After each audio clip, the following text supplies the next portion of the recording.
Radcliffe Road, Forbidden Love in a Garden Shed by Betty Valentine. Dear reader, as yet unborn, my name is George, and I think my work here is pretty much complete. The end of the road is coming, circling the drain, as the young people say. It is a good analogy to describe my current situation.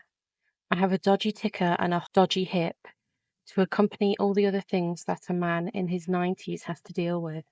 As well as all that, I am heartbroken, and I do not want to hang around for much longer in this fast-paced world that I don't understand. Most of my generation are dead or completely gaga. I will miss the family, of course, but they have their own lives to get on with, and I will be happy to go. I have been working through the pages of my diary and pulling out the plums to make a history of my life. I am not being arrogant. Someone has asked me to do it, and reluctantly I have agreed. For the avoidance of confusion, you need to know that I called my original diary Dave. He has been my companion and my sounding board since 1958. Both of us are a bit dog-eared, and Dave is keeping sellotape in business. He will be coming into the coffin with me on my final journey. If there is an afterlife, at least I will have something to read.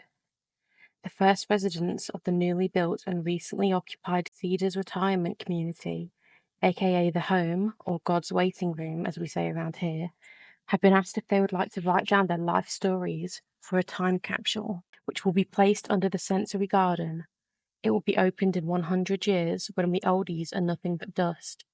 From chapter 1 you will find my life story as I can recall it, with a little help from Dave.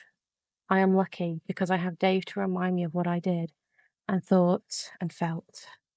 Over the years, I wrote many a note in him, but it all needed reading, something I used to be rather good at in the old days. After all, nobody wants to read Vera B. called round for a cup of sugar in 1968 and stayed nattering away for an hour, do they?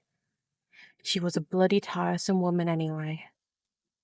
I have had plenty of time for the project because I have been ill and confined to my room while recovering. Apparently, it was a UTI, the water infection, which I thought was purely a woman's thing until I got one myself. It sent me a bit loopy at first. All those toxins building up in the blood can do that in an old person. Terry said I was talking absolute rubbish about seeing the angel of death and a man with a gravy boat strapped to his chin, as well as other random imaginings that I remember very little about. At one point, I saw my wife, Eileen, sitting on the bed. We had quite the conversation, it would seem. She looked well, considering she had been dead for decades. Henry was there, but only in the doorway. He blew me a kiss and whispered, "Go to sleep, Georgie," which I did. When the drugs kicked in, I started to feel better.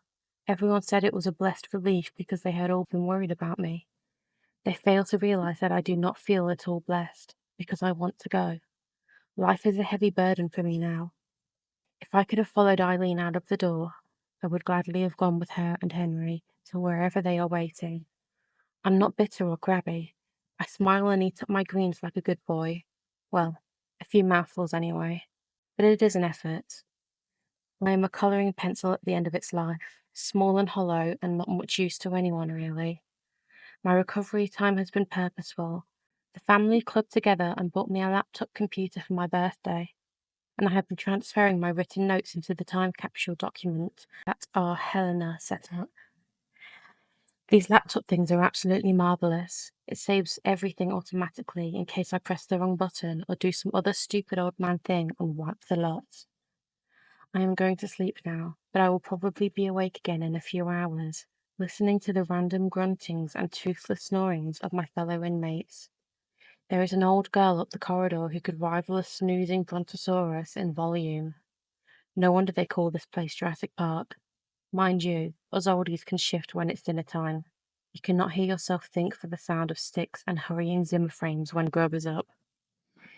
It's like a geriatric M25 out there sometimes.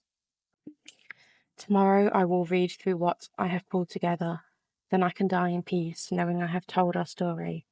What a funny, unhappy fellow I was back in 1958, scribbling away alone in my shed. Who cares if Dave is made of paper? He has been a jolly good friend to me.